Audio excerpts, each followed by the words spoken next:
going on, guys? Pulaski come back with another review, 2 in a day, this time of M. Night Shyamalan's After Earth. Okay, I'm doing this literally seconds after I just shot my Now You See Me review, which you're probably going to see before this.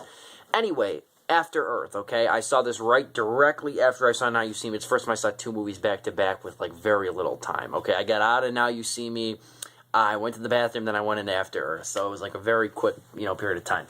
Anyway, but I saw it from beginning to end, so I'm very fully justified in making a review. Anyway, After Earth, where to begin? So, it's going to be a little bit difficult to explain this movie, but it takes place 1,000 years after Earth, okay? So this is like M. Night Shyamalan's futuristic movie, okay?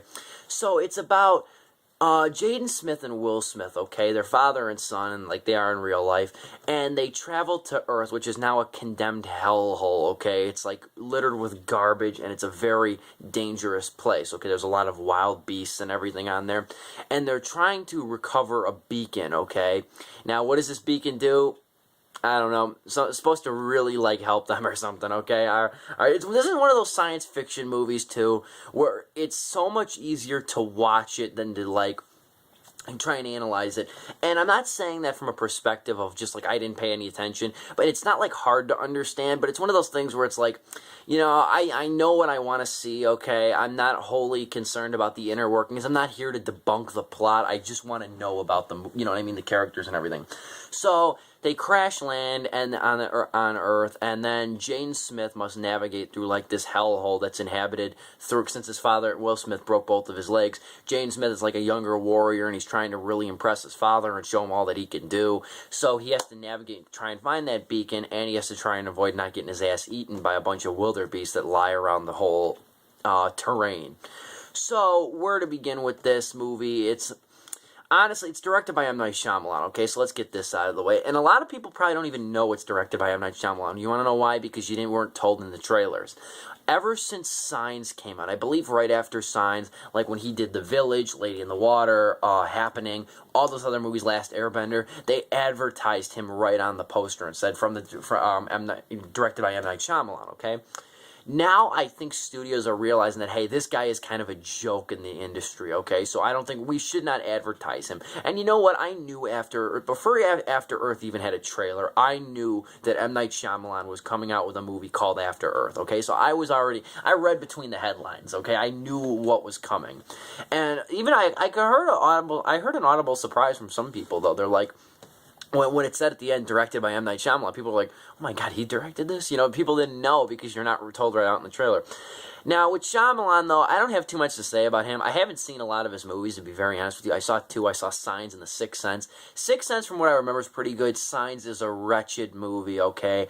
Maybe I'll have to make another video at one point. I hate Signs. It is one of the most overrated science fiction movies of the last decade. It is a terrible movie. I'm not going to go into it. I'm going to restrain myself because when I do go into it, I'm telling you, I get really into it. It's a crappy movie. It's not good at all in any regard. I don't care if you're looking at it from a Christian demonic perspective or just a traditional perspective. It is not a good movie at all in the slightest. Anyway, if you want more of my further opinion, you can read my review. I wrote it last summer, right around this time, actually. But After Earth. The thing about M. Night Shyamalan, though, is he's a good storyteller. The problem with him, though, is he doesn't pick stories that are, like, worth telling in a way.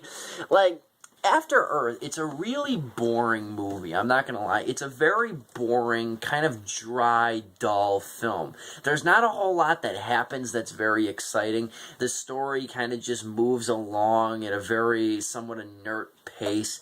The visuals are pretty nice. The visuals, though, you gotta remember, though, you're looking at like 90% computer, okay, when you're watching this movie.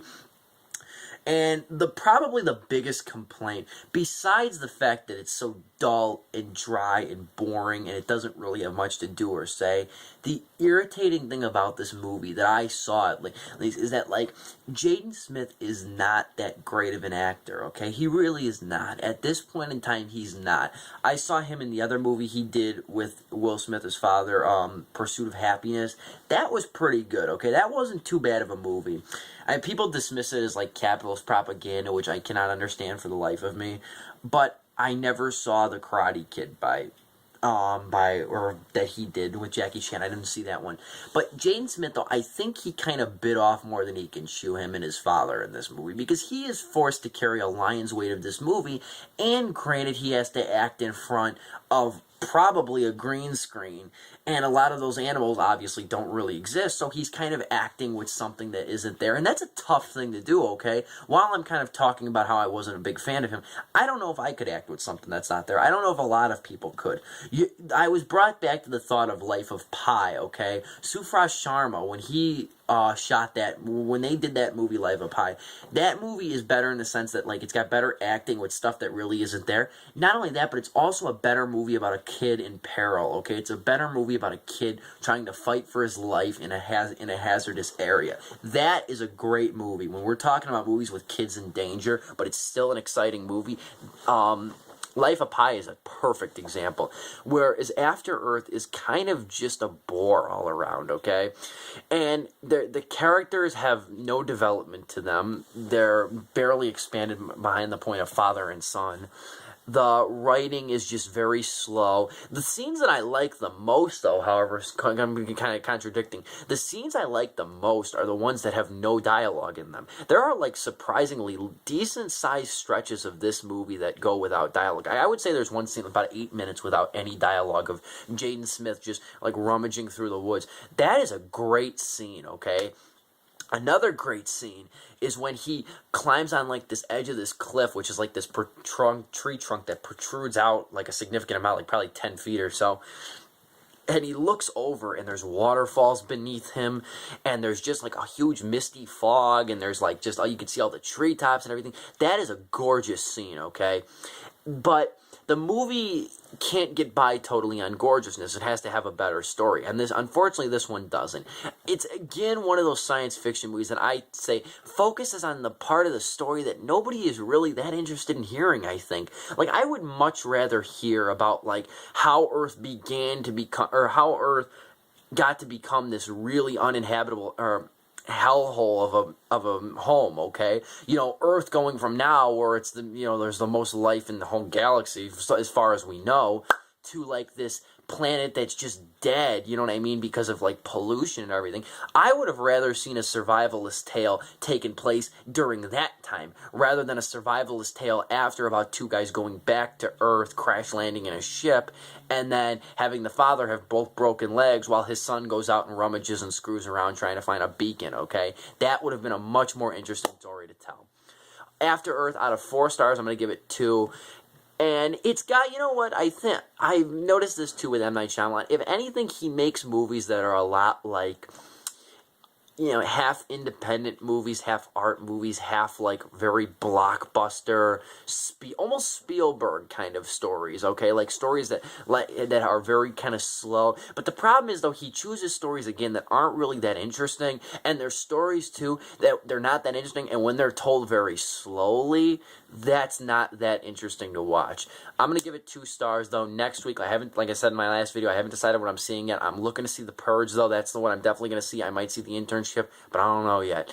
Anyway, thank you guys for watching me and joining me for both these reviews today. If you haven't seen my Now You See Me review, you can look in the sidebar or wherever on my channel. It's probably up by now. And then also, my review of After Earth will be below on Influx Magazine, hopefully. Check that out. Keep in mind, these video reviews are companion pieces to my written review. You will not get the full opinion in my video review. For my full opinion, please check out my video review, which is linked down below. Thank you, guys. Talk to you later. Bye.